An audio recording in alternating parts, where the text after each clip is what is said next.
Welcome, Legacy Warriors, to the Legacy Warrior podcast. We are on episode 16, and I'm here with my partner in crime, my beautiful wife, Stephanie McKinley. Hey, everybody.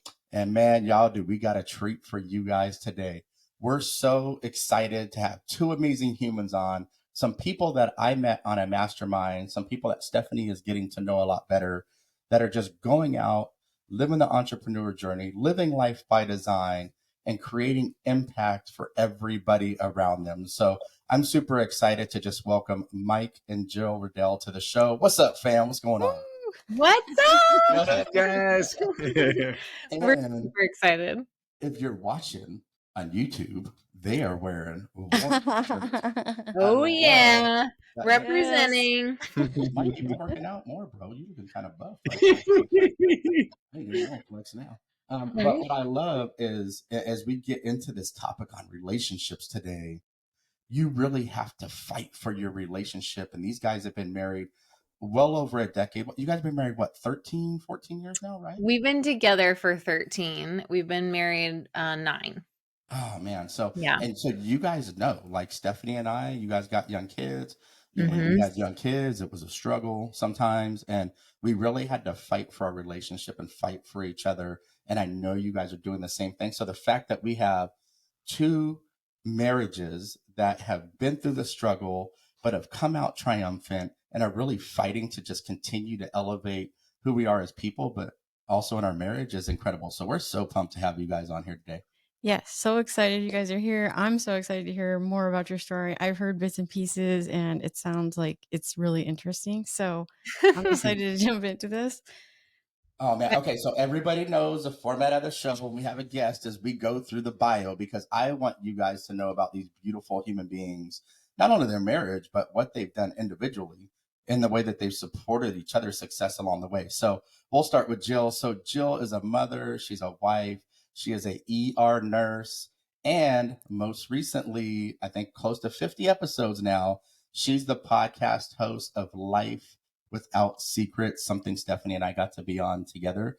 And just an amazing treat for people. And we'll talk about that towards the end of the show and where her focus is at. But she's dedicated to helping others overcome what seems sometimes like insurmountable odds.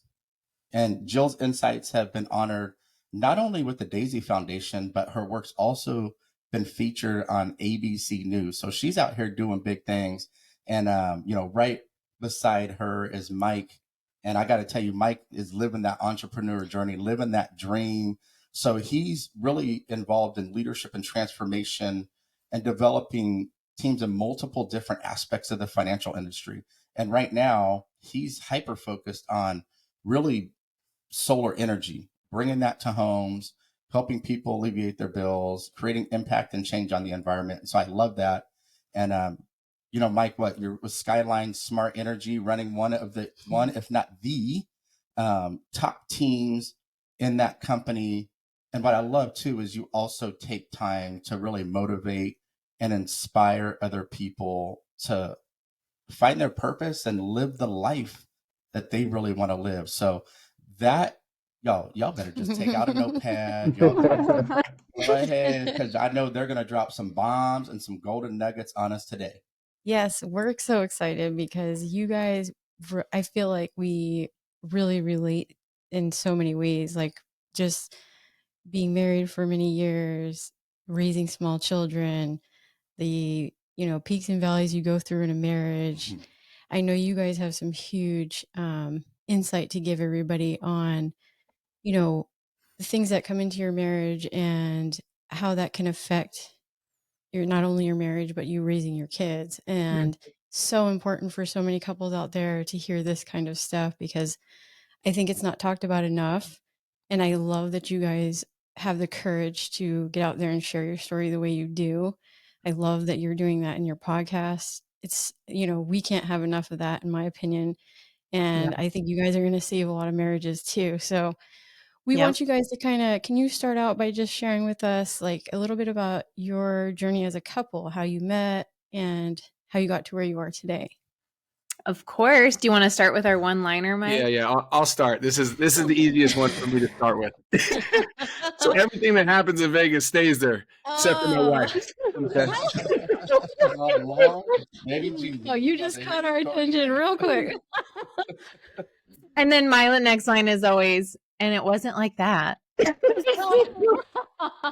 Well, I love that. what I love, I want you guys to really get into this because this is hilarious, and I've got to hear a little bit of your story.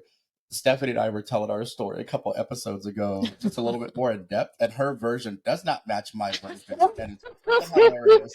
So the dichotomy of having a couple and the couple's recollection of the moments is absolutely hilarious. So go ahead, y'all share a little Totally. bit about how you guys met and this journey you've been on. Well, everything happens for a reason, right? So this was very slim chance that we even met each other. When we met, he was living in Southern California and I was living in Northern California. Part of my story is I was actually a teen mom. I had my first child at 18. So I had to grow up really fast. I was in nursing school and my friend calls me and I was still really young. I was 21 at the time. And my friend calls and she's like, hey, my boyfriend and I broke up. I'm supposed to go to this nail and hair convention in Vegas. And you're the only person I would want to come with me. And I was like, girl, I have priorities. And my life is, I don't go to Vegas. Like I was an EMT at the time and I was, working really hard and focused on school. And I was like, she's like, come on. I'm like, fine. Let me see what I can do. So all these people want to pick up my shift. My mom and my son's dad are like, oh no, you should go. Like you'd never take time for yourself. So this is on a Wednesday. I literally jump on a plane on Thursday. Now back in this day, you could change your plane ticket to somebody else's name. So you can't do that anymore. I never heard that. Okay. Right? Now we're like going back in time. Yeah, exactly. So I jump on the plane that Thursday morning and we first thing we do right in Vegas, we go down and put our bathing suits on and we're like, we're going to go around the lazy river. And so we go down and Monte Carlo, we went back what was it, last year? Yeah. It doesn't even exist anymore. We were like, where the heck is this place? We're at the Monte Carlo. We're going around on the lazy river, me and my friend.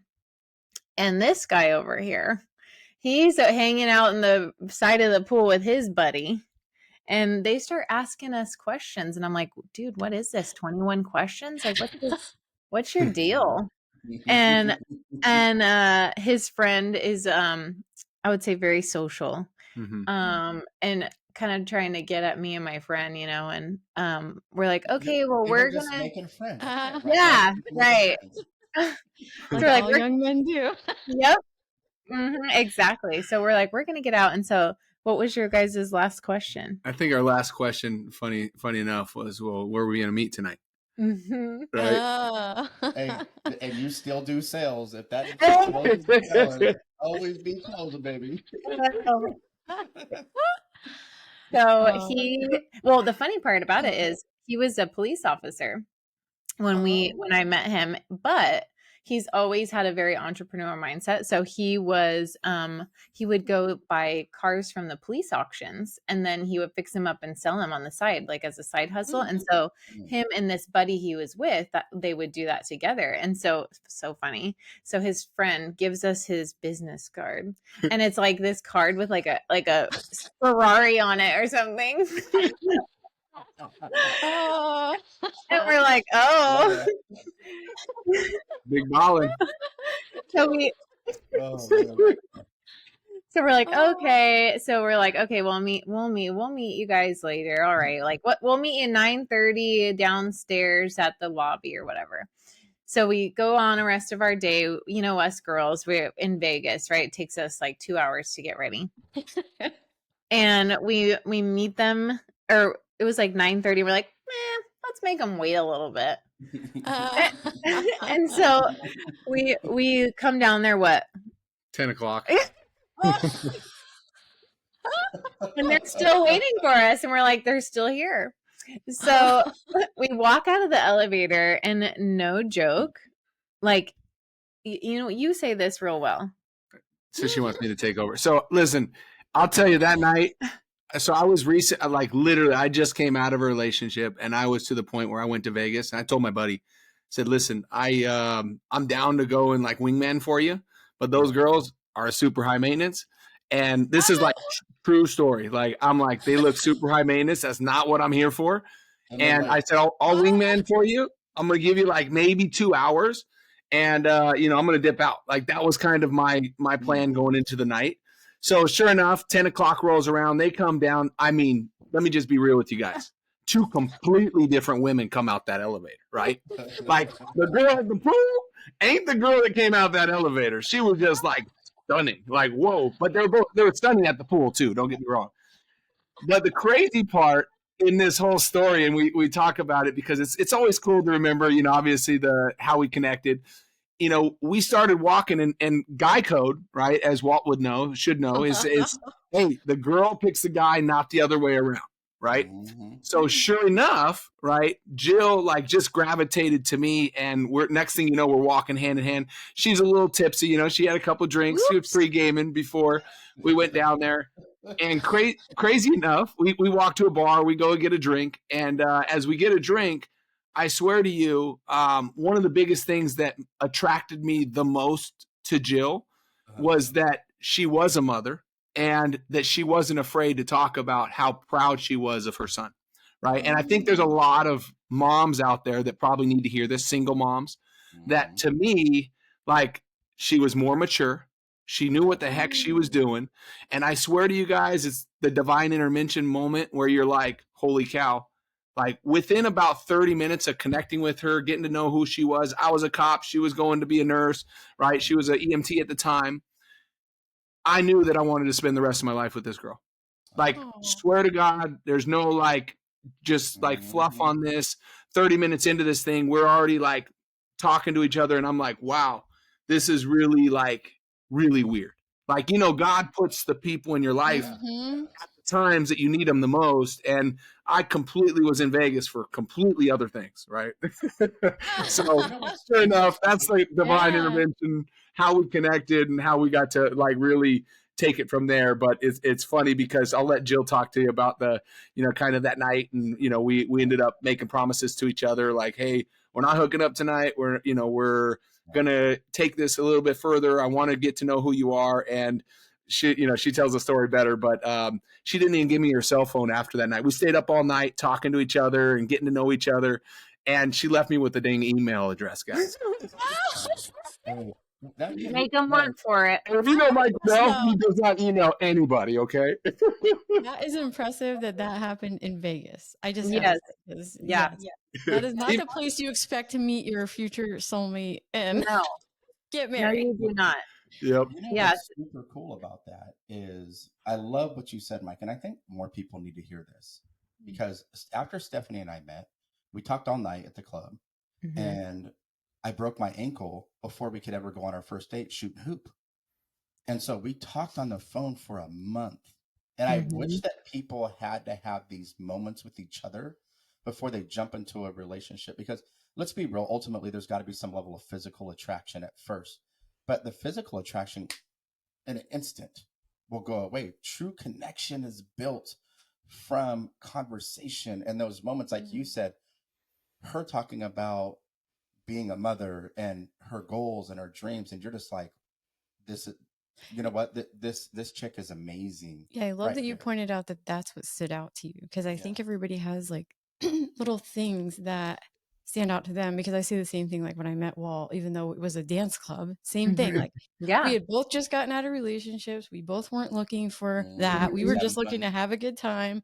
And totally weren't looking for that. And it's the same thing. It was like when I met him, I liked that he took time talking to me and not just trying to dance up on me, and that I got to kind of know him a little bit. And I loved like what hit me was like this this energy he had that was like so full of life, like this full of life energy and the confidence. And those were the things that struck me. And like I said, that I like that he took time to talk to me, and which you would not expect in a dance club. No, I wasn't expecting that.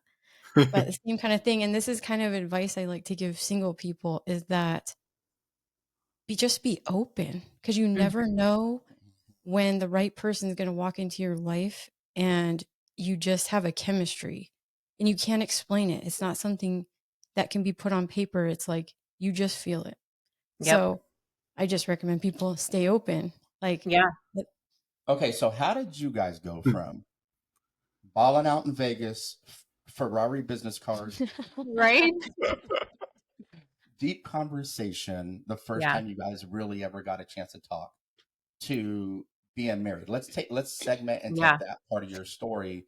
And then I know, because I've talked to you guys have experienced some of the same struggles Stephanie and I experienced and been able to overcome those. But talk about that, just that young love moment, and that, frankly, even when that newlywed marriage kind of feeling that you get that ends up turning into work.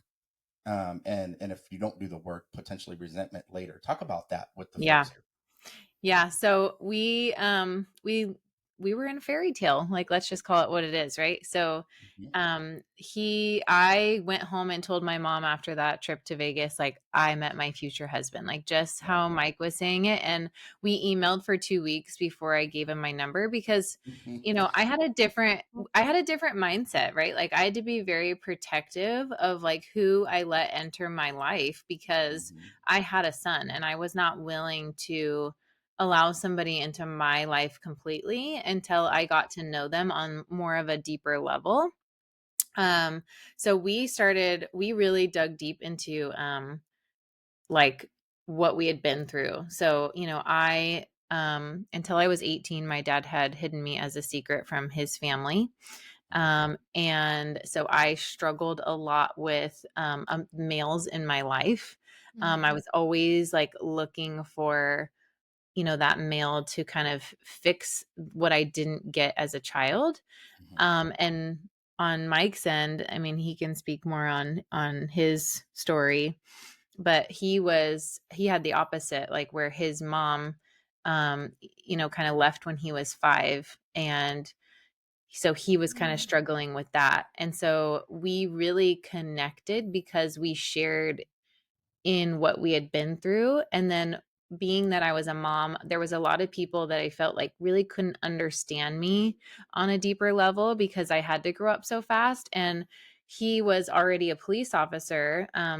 He went to the academy at 20, and he married his high school sweetheart and was divorced.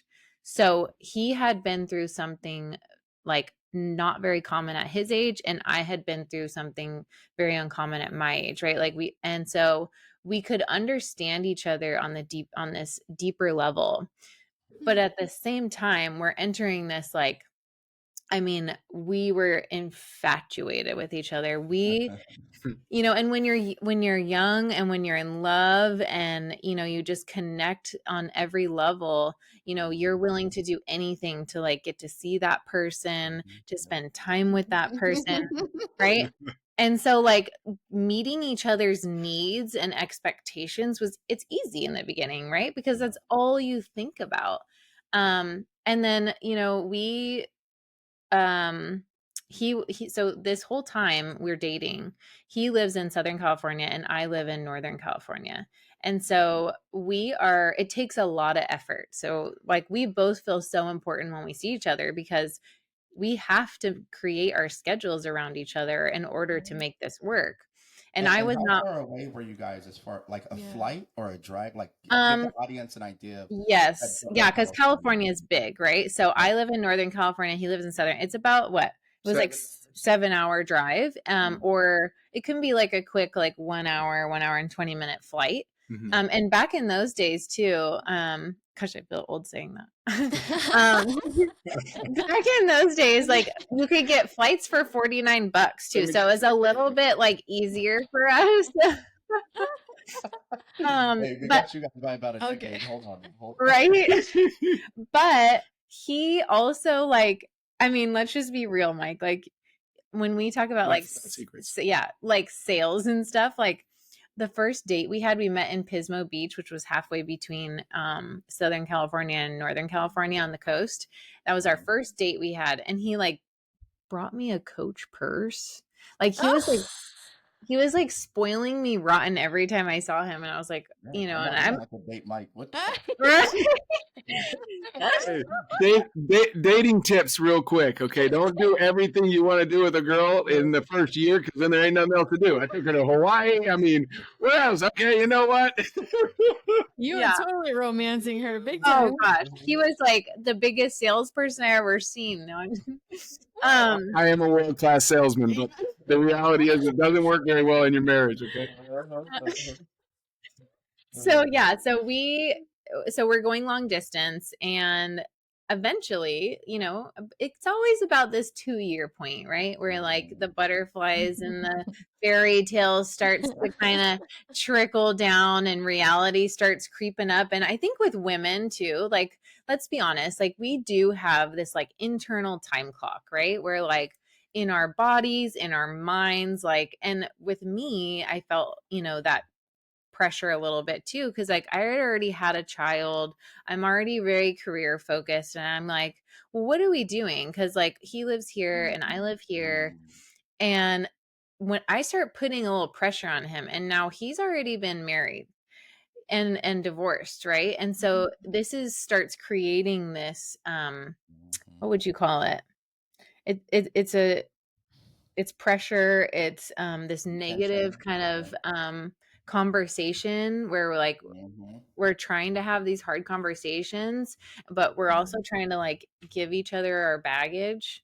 Um, and he's scared, but he doesn't know how to say I'm scared, right? Because we haven't done the work yet, right? We're just walking into this relationship young, full of our baggage, and we like to say, you know, we carry these grief cases, and going into this relationship, our grief cases were pretty full because he had been through like some childhood traumas in his life, and you know, being that I was a secret until I was 18, I lived with feelings of I don't matter, you know, loneliness, you know, having my child really young, you know, like where do I fit in? Where do I belong? Right. And he is kind of going through some of this stuff as well. And so we both have these grief cases. Now we haven't unpacked them yet because, you know, we were just in our fairy tale land where our grief cases seem a little farther away. But once the fairy tale starts wearing off, you realize that weight that you're carrying again. And we're trying to like almost like, hey, can you hold my bag for me at the airport? You know, like, can you hold this for me? You know, and we're just not sure how to do this. Now this is hindsight, right? That's not what it really looks like. It looked like, you know, when things come to the surface, like mistakes that are made, right? So like, well, Mike, talk about. I think it's important for men to hear this. yeah. As men, we're programmed. You know, you're scared, like you're in love with this woman. You've got a divorce a couple years before that. I know from having parents that aren't involved or just gone, because I didn't talk to my mother for 10 years at one point because she just disappeared. There's self-worth stuff. So on one hand, you're like over giving, right? But you really overgive because you don't feel good. So you're trying to like earn somebody's love. You're trying to get somebody's love. So you really aren't even doing it selflessly in those moments. You're doing it for the return. But to say as a man, especially a young man, hey, I'm scared, man. Like I'm scared if I move up there, what might happen? Talk about that for you, and talk about how did you come to terms with that to where eventually you guys did move together. Yeah, it's a tough one. I got the chills thinking about it, right? And I feel so bad for so many people because you don't even realize it usually until it's too late, right? Walt, I know you were in the, you know, in the military, so you understand, you know, the extra machismo that throws in there, right? Being a cop, same thing for me. Like you don't, I mean, I was in SWAT. We did this, you know, special tactics, preaching, you know, primary response, like, you know, gangs, narcotics. Like, dude, nothing scares me, you know. So hearing that, it actually brings me back a little bit, and talking about the real feelings of who you are and kind of growing as a man. For me, it's just, you know, I preach on environment and how important environment is, because you know, you show me your 5 closest friends, that's where you're going to end up being. So for me, all of my friends, they were just, you know, oh no, you're fine, bro. Drink some more beer, do this, you know, and, you know, I was in the wrong environments. I'm just going to be brutally honest with you. We'll kind of fast forward. I'm sure Jill is going to get there, but I was making at this point, right, some bad decisions. I was, well, you know, I am scared. I do this, like you just said, you know, I'm going to be that person. You know, next thing you know, she catches me with, you know, messages to girls, and, you know, it was just horrible, you know, and I'm just being very transparent on this podcast because I think that's what people need. Yeah. And fast forward, right, she left me for about 6 months. And, you know, you talk about like Is this. this, sorry, I just want to cut in for a second. This is all before you got married. Yeah. Yeah. Yeah. Okay. I just want to make sure. Okay. Yes. So to give you like the just kind of the Reader's Digest of being a man, you know, and at that point, you know, when you lose the girl of your dreams, right, and that's pretty much what I had done. I got to a point where I was so hurt, and you just try to basically, oh, it doesn't affect me. Oh, this, you know, it's like, oh, I'll start this. Oh, I can find another girl. Oh, I can do, you know what I mean? And you just start to Band-Aid, like Jill says, you know, put a Band-Aid over the bullet holes, Yeah. you know? I, So I, for me, that was the hard part. Yeah. so this just made me think of when you said, so she started to kind of put pressure on you because she's ready to move forward and you weren't really there yet. And so do you feel like that pushed you to, is that why you started messaging other girls and stuff and being like, yeah, I don't know if I'm ready for this. I'm going to just, I don't know, like what happened to you in that moment of like, obviously it sounds like you started to pull away when she started to put the pressure on. And Mm-hmm. then you guys split. And so how Yeah. did you end up coming back together and So getting married? yeah, so it's funny, and I'll let Jill kind of tell her side of the story. But for me, I was going out with the guys, right? And I say bad company corrupts good character. I was always a good Yeah. person, Yeah. right? Great quote. And we would go out, and for me, right, I knew what I wanted, but you know, with that, go figure, you know, Tweedledee talks to Tweedledum and gets advice Yeah. from the wrong Yeah. people, right? Uh-huh. People that are masking their issues, right? That are going through divorces, that don't love Jesus, right? That don't, you know, deal with the real pains the right way, which is, you know, 80%, 90% of the force, right? Police department, you know, the whole nine yards. And depending on where you're at, you know, it's like leadership. It wasn't as like I went into the force wanting to be the chief of police. After 2 years, I realized it's not real leadership, right? Leadership is like church, right? When a volunteer army shows up, people show up to church because at the end of the day, why? Because they're volunteering. They're coming for a much bigger reason. Yeah. If someone's paying you a paycheck and you have to show up because of that, right? That's a little bit different story. Mm-hmm. So, right, volunteer leadership is the highest level of leadership, right? Servant leadership and that aspect of it. So the answer your question real quick is I was in the wrong environments. I was, you know, being misled. I was making dumb decisions myself, very immature decisions. And that's what led to, you know, really that portion of it. But yeah, I'm sure there's a lot of, you know, deeper parts of it within, deeper down that, yeah, you know, you're kind of running scared. It's like, well, I'm only a man and I'm only in my 20s once, you know, those stupid thoughts, you know what I mean? The reality of what the thoughts are. So that's kind of what I would just kind of follow up with. But it wasn't, and as sad as it sounds, I had to have this rock bottom moment and I had to figure that out myself, as sad as it sounds. And I wish that it wasn't that way, right? I wish I would have had a mentor who could have had me or helped me figure this out quicker, because I know that having the right men in my life that loved their wives and showed me and encouraged me in the right way could have fast forwarded all these pains, you know, that I had to deal with to this point, you know? Well, I think, and Jill, I want to ask you this too. When you feel unloved, when you feel unworthy in your life, you get attention, and it's like, oh man, I'm eat that with a spoon, right? I've Oh, made yeah. mistakes in our marriage too, Yep. and it was all because of the attention that I craved and needed. And when you don't feel like you're getting that from your partner sometimes, or you have unrealistic expectations, or just expectations at all, where you're not in gratitude for what they are doing, you're just always focusing on the one thing that they're not. The drip of resentment that turns into a giant fire hose is real. And so bringing trauma into relationships, the reality is we all do it. Mm-hmm. But what I really love about your guys' love story, because you shared some of this with me, is you guys had to have a significant moment of self awareness, not only to build the best version of you, but to also mend and catapult your marriage forward. So, talk a little bit to me about that journey. So, give us a quick synopsis. Like, how did you Yeah. guys heal, get back together, and then what kind of work did you do after that to really, um, bring you guys to where you're at today and take that story of pain and really turn it into something purposeful and triumphant?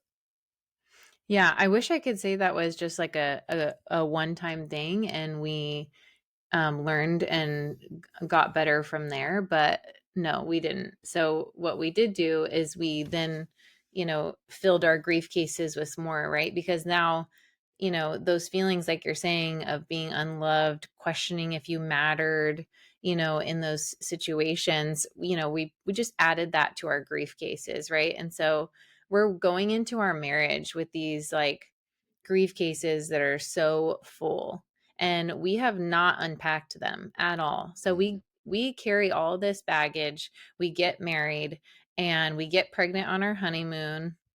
We have our daughter. Now, Mike during that same time period goes through a career transitioning where he goes from being a police officer into doing mortgage. Mm-hmm. And that, I will just say, for any couples going through that, is really hard. And like my suggestion is to get a third party and get some help, because it is a huge it's really hard on both people in the relationship, and it's hard also to talk about it, right? Because somebody Yeah. could be going through an identity crisis and doesn't want to really, is afraid to dive deep into really the deeper feelings in there, and I think it's just so important. So I'm just going to mention that for one. And then once we have another child, so we have my oldest son with us. I moved down there with him. We have our oldest son. We get pregnant on our honeymoon. We have our daughter. And men a lot of times like go to provide, right? Like Mm-hmm. we're like it's like you have kids and it's like, oh my gosh, my job here is to provide. Mm-hmm. And he is an amazing provider. But us women, we're like, oh, we want these kids and we want this perfect little family. And like, and then the kids come and they're like, well, I'm supposed to have a mom and a dad. And especially me, right? I'm feeling very triggered at this point because Right. I never had my dad growing up. And all I ever wanted was as a little girl, was to have a family that I never got to have, a mom and a dad and a home to grow up in. And so as he's working, like, I mean, 15, 16-hour days, like I'm building this resentment because he is not fulfilling my childhood needs. And but I'm not really connecting those dots yet, right? I'm Right. just feeling unloved, like that I don't matter. I'm feeling alone in this journey of parenting. And then we have our daughter, we get pregnant with our son, so then we have two kids. And it's just, and he's going on this entrepreneur journey. There's like things that you have to figure out there financially as Mm-hmm. well. And that was just taking a huge toll on our relationship. And I mean, at one point, I had our son was in the NICU. He gets out. I have a 2-year-old who's wild, how 2-year-olds are, into everything. And then my oldest son um falls and breaks his leg. He has to have a cast up to his hip and he's in a wheelchair. Oh my Oh, wow. And gosh. so I have a baby out of the NICU, a 2-year-old into everything, and a wheelchair. I literally had to go, can I please have a handicap placard? Because I'm handicapped at this point, and I can't even get out of my car because I have a wheelchair and a double stroller. Oh, my goodness. And I Wow. am just, and he's just busy working. And I'm like, I'm going to lose my ish. Like I am losing it. And I had never felt so alone at that point. And I'll be honest with you, like, and instead of just like, I mean, we tried like a few times to go in and out of counseling, but I feel like we weren't like getting to the real deeper issues and getting into the problem, right? Because if you're going to counseling and you're not willing to really dive deeper into it and talk about, like, you need a trauma therapist, in my opinion. And so I basically one day was like, I'm moving. You can stay or you can come. I don't care. And this is real life. Like, I literally came up to Northern California.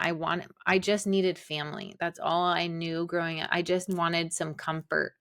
And so I drove up here one day. I called all the emergency rooms and I said, "Listen, I'm an ER nurse. I have a lot of experience. Can I come and see if I'd be a good fit?" I didn't even have an interview. I made my own interview. Okay. And I got job offers and I was like, oh, and in that time we had also sold our home. We were living in this rental property that I hated.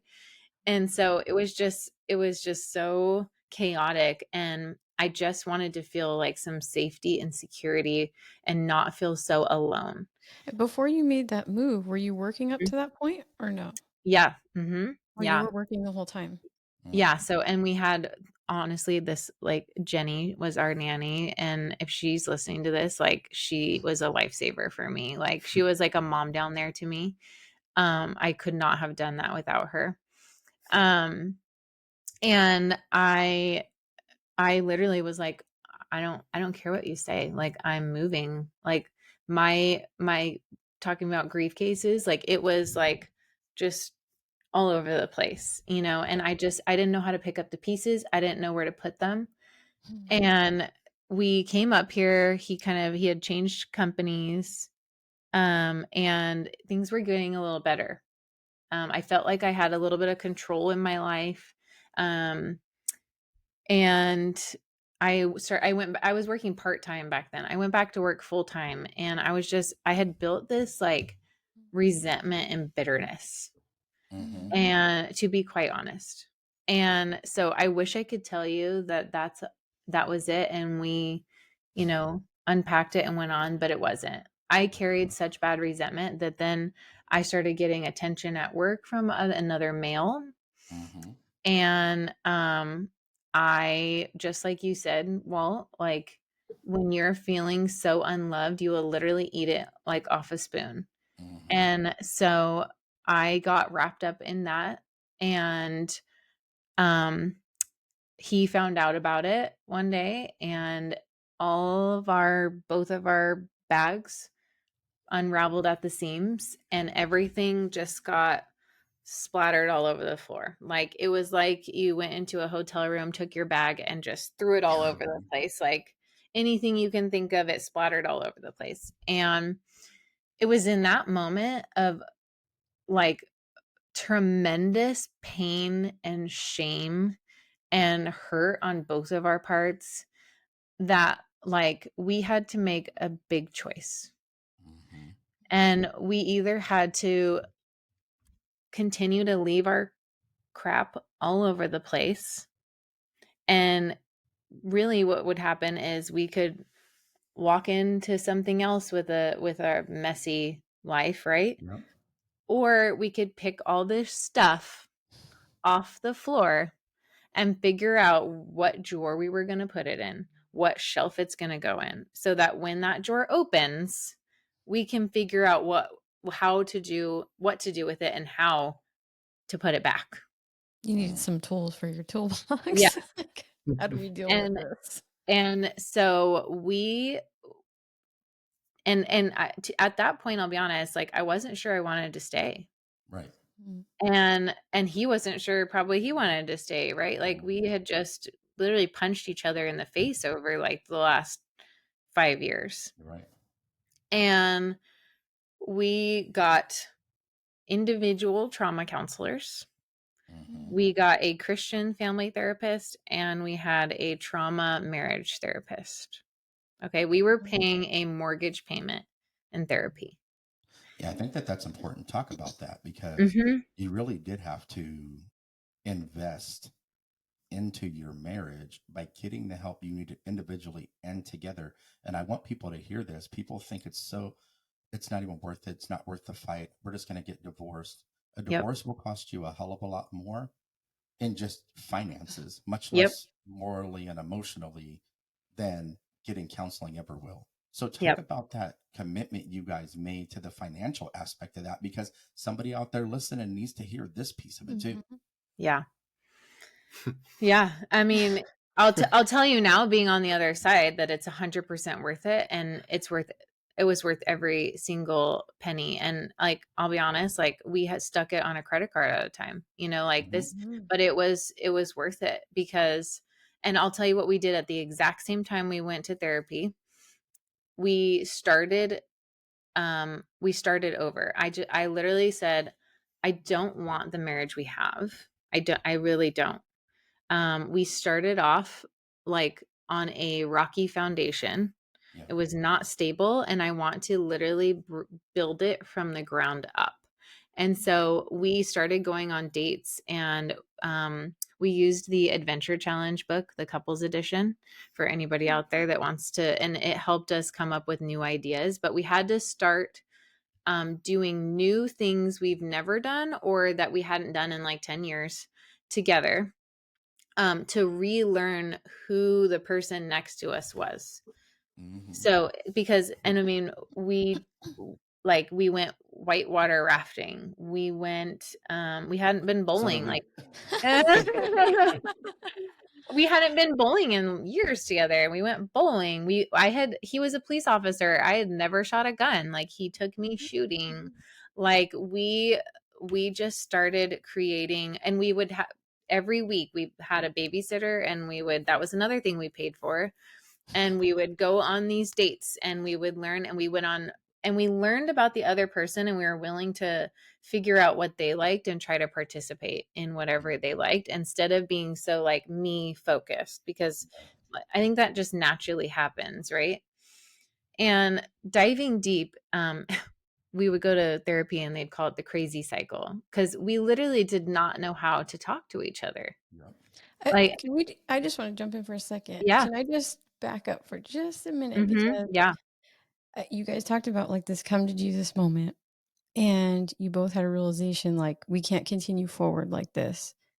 So what did that conversation look like that got you to therapy? Like, did you guys really come together and say, really talk out everything that happened? Or like, how did you go from, you said everything kind of just blew up, and then you did get all this therapy, but how did you get to that point? What was that conversation like? Like, Mike, what was that conversation for you? Where you guys, because we had it when we came together and said, we're going to fight. I love you. I love you. We want to make this work. Let's lock arms and let's go together. What was that conversation for you guys? Like, did one of you confront the other? Yeah. You know, it's interesting. I started my personal development journey in 2014 when I left the force.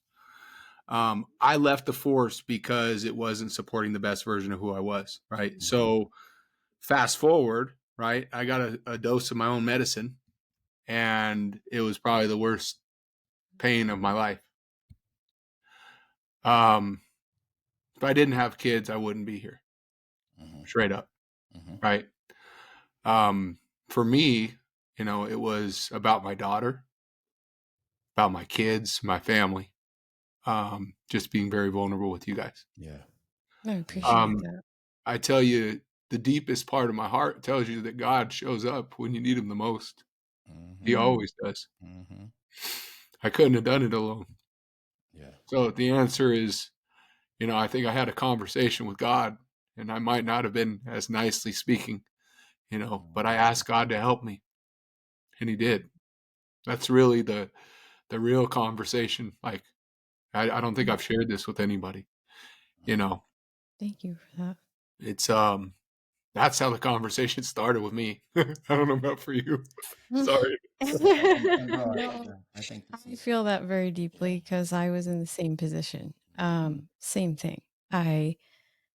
When it happened, when I found out what had happened, and I haven't really discussed this publicly, but I I found out that he was having an affair, and the same thing. I was on my knees praying and feeling like, wow, I just totally failed at marriage and my whole family is about to fall apart. And we have 2 children.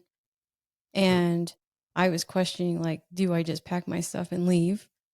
Or do I have this conversation with him? And I literally prayed to God, like, I don't know what to do. I'm really like, I don't know what to do. I need your guidance right now.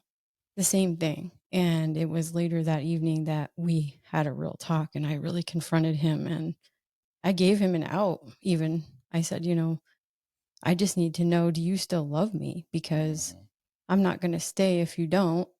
And, you know, I need to hear, like, do you love this other person? Or, are you willing to fight for our marriage? Like, I had to kind of say those things too. And so I really appreciate that you shared that. I love that you shared that because the same thing happened. It was like and that's why I call it a come to Jesus Mhm. moment, because it really does bring Yeah. you to your knees and there's nowhere else to go but look to him. And it's like the biggest gut punch too. And I hadn't done things that I couldn't come back from, but I was having, and I think this is important for people to know too.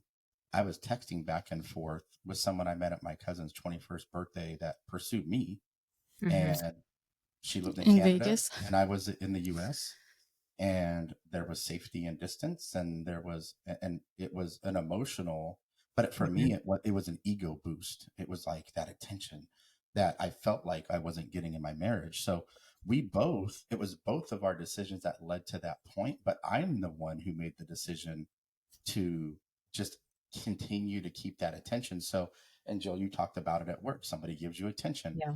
I think that we need to talk about in marriages and relationships. Like, it's not okay to have those text relate. That's emotional. That's an emotional affair, which will lead to divorce if you don't cut that off and make the decision to say, I need to have a vulnerable, transparent, real conversation with my spouse. When Stephanie talked to me that night that we had the conversation, she had very rarely ever seen me cry in my life. I was crying. I told her how I felt, that I felt like she thought I was a great dad, a good husband. I was safe. She was comfortable. She wasn't really putting in the effort. I didn't feel love. Like, things I had never said Yeah. ever. But she understood where I was at. We both took responsibility. Again, we locked arms But and we I went forward I together. felt like Jill, where I felt like I had these 2 children who depended on me and I was Mhm. just trying to survive every day and I didn't have any more to give. And so Yeah. I wasn't putting into the Mhm. relationship what I could, what I was previously. It didn't, because the children were getting that attention. And so I guess and there were times where he tried to voice that to me and communicate that to me, but I couldn't hear it because I felt resentment of the same thing, like feeling like I'm doing all the like I'm doing most of the work with the kids and I wanted more help and just different things that I was trying to communicate to him and I felt was unheard. I felt like it fell on deaf ears. And so we were kind of the same thing where it's like we both feel a certain way. We're trying to communicate it the way we know how, but we can't hear each other because we have our own resentments built up and we're choosing not to hear each other until we come to Yeah. Jesus moment. And this is what happens in a lot of marriages, Yep. especially with young children, because that's where a lot comes up that doesn't come up before you have children. Correct. Yeah. And I want to ask you guys. So, Mike, I appreciate that because it's like you do. I come from a broken home too. Homes, multiple, Yep. right? Come from Yep. broken homes. And I didn't want that for my family. That was never the vision. That wasn't where I wanted to go. I was still in love with Stephanie. I just was angry and hurt. And it's like the vulnerability to have that conversation, knowing your why is so much greater than the pain in the moment. So put it aside, man. Have the vulnerable conversation with your wife. Stop trying to mask it with attention or addictions or toughness, because the ultimate flex of strength is really your vulnerability, and the fruit that comes from that is tremendous in your relationship. So you guys take us from that moment. So you guys really did a lot of work to repair your marriage. Okay. And you guys have this beautiful, amazing marriage, and you still got young kids who are running around tearing stuff up, like needing your attention. So talk about, I want to know 4 things you guys Mhm. do intentionally now from the lessons of the pain you went through that you guys do that other people can start doing today. What are 4 things you would tell people today to start doing to have the best marriage and relationship possible? Yeah, I'll start with the first one, and I think it's so important to me. It's on our list of 4 or 5 things that we have that are important. It's vision, right? Having vision for your future, Mm. right? And it's not so much about where you're at. It's really, truly, deeply about where you're going. You know, one thing that I started with, after all this trauma and everything happened is, I wrote Jill a note every day Mm. about our future and about our vision and about where we're going and how amazing of a wife she really is and how much I love her and how much I care about her, and our past doesn't define us, right? So Amen. really starting to power into that, which is huge. So that's the first one that I'll start with, and then I'll let Jill take over another one. Yeah. I would say grow together and not apart. And what I mean by that, and in order to do that, is really connecting with yourself first and like spend time alone away from the noise and ask yourself the deeper questions because usually our actions come from something much deeper. And many times it starts like subconsciously. And so if we can really sit and think about like, why are we having these thoughts, right? Like, how do I really feel? What actually makes me feel this way? Have I felt this way in the past before? Is it related to my past? And how can I take that thought and tell my husband how I'm actually feeling so that we can then process it together and then find a solution? And sometimes we can do that individually, depending on what the emotion that you're having is. And sometimes it's something we need to figure out together. But I think individually we have to dive deep. And so sometimes I'll be like, hey, this is how I'm feeling. And he's like, well, this is how I'm feeling. And it's like, okay, well, let's meet back up in 20 minutes or within 24 hours and let's think about it, think about why we're feeling this way. Like, what's the deeper issue? Is it from the past? Is it right now? And then what are we going to do about it? And so when we talk to each other, we try to say, okay, this is my feeling, this is my need. Like if you follow it with a need, then you're not putting like an unmet expectation in your relationship because you know exactly what you need to do in order to give that person what their needs so they don't have to feel that way. And then I think it's just important to know that like who we are at 21 isn't the same as who we are at 31, and who we are at 31 isn't going to be who we are at 41, right? And so Mhm. in growing together and talking about our feelings, like just because I said 2 years ago that this made me feel like this, well, it doesn't anymore. Like, like Very good point. I've grown and like this is how I see it now. And and you don't have to hold that against me because I'm not the person I was at 21 and I shouldn't be, and I Mhm. think giving each other that permission to grow, right? Like I'll be honest, like some of my resentment towards him in that whole story was the fact that like I didn't say he could not be a police officer. Like let's just talk about my ego. Like I really loved that he was a police officer because we could connect on conversation. Like, oh Mm. man, like that was your story. Well, I'm an ER nurse. Like Right. I get you. I see you. I understand you. And then he comes home and starts talking about mortgages, and I'm like, can we just go back to that other person because I don't know who you are and like I don't want anything to do with it. And instead, like in that moment, if I would have just embraced who he was becoming and helped him find his new identity instead of holding him back because I wanted him to be this person that I had met, years ago and stay that person I fell in love with, like I was holding myself back and him back, wanting to stay in the same place instead of growing together.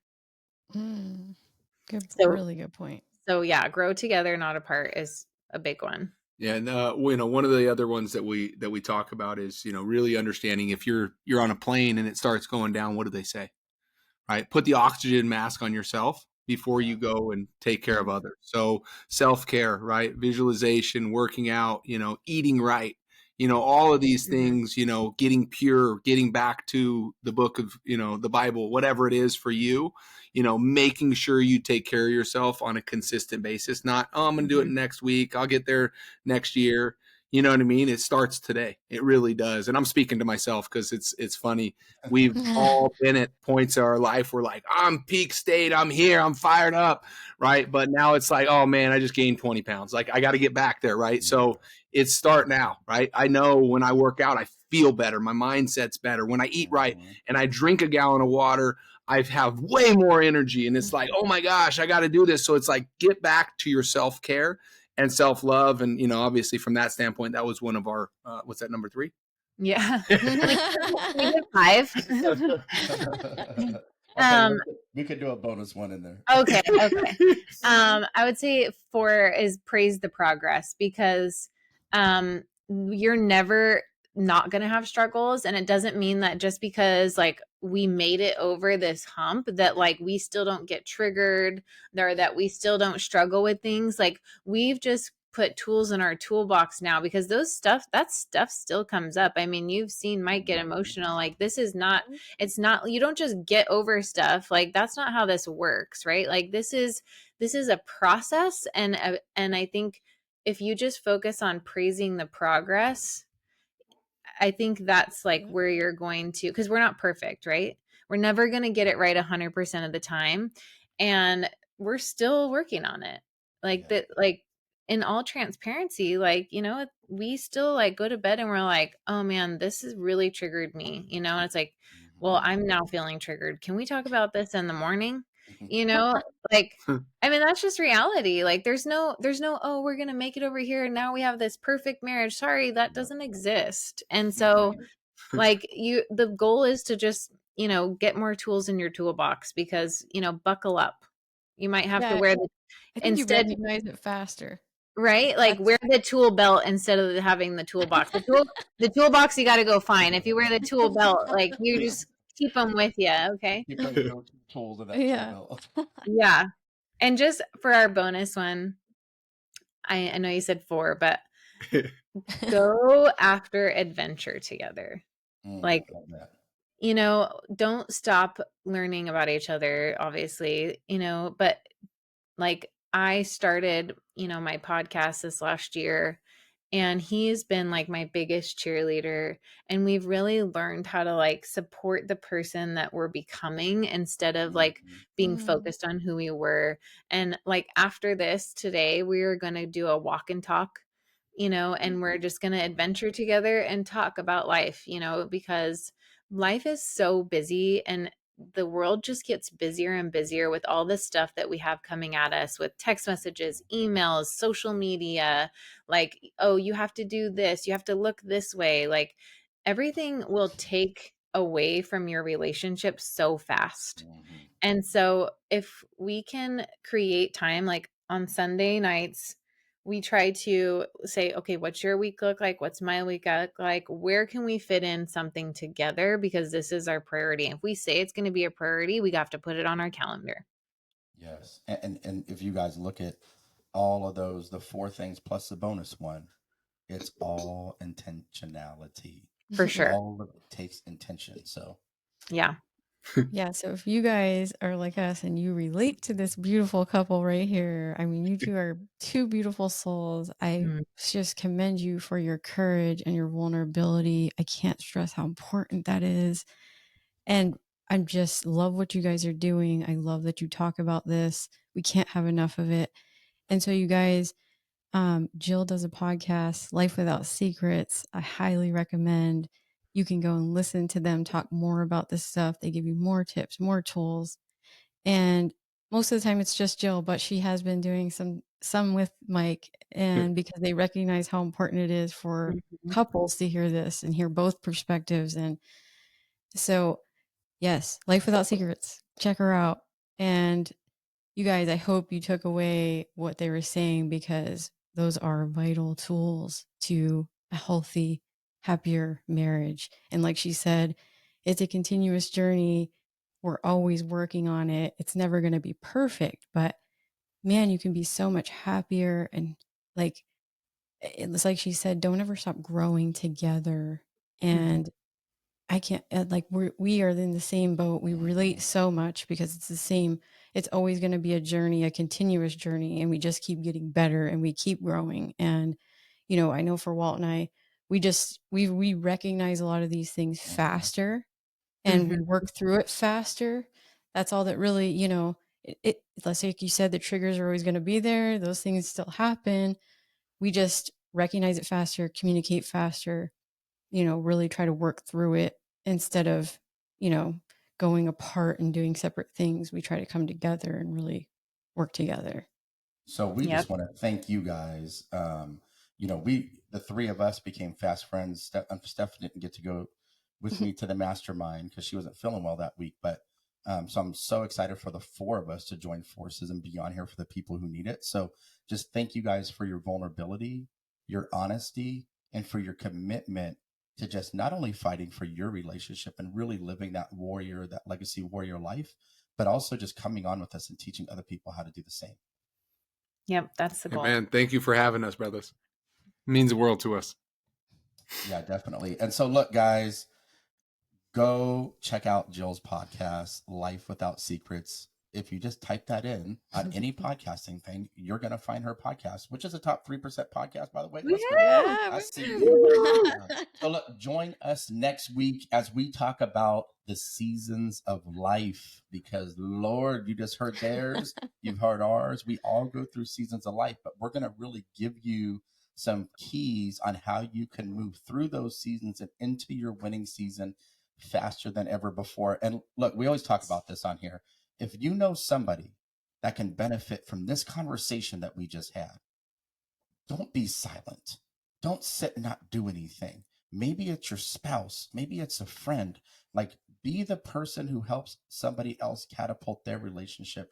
Maybe it's you and then you share it, but share this out with people so that they can hear this and they can be intentional about creating that legacy warrior life that we're all trying to create. And so don't forget to subscribe to us. We're on YouTube. We're on every podcasting channel. We're on Instagram at legacywarrior.com. And until the next time, stay in the arena of life. Keep fighting. Keep taking steps forward. And leave this world a little bit better than you found it. see you guys next Tuesday.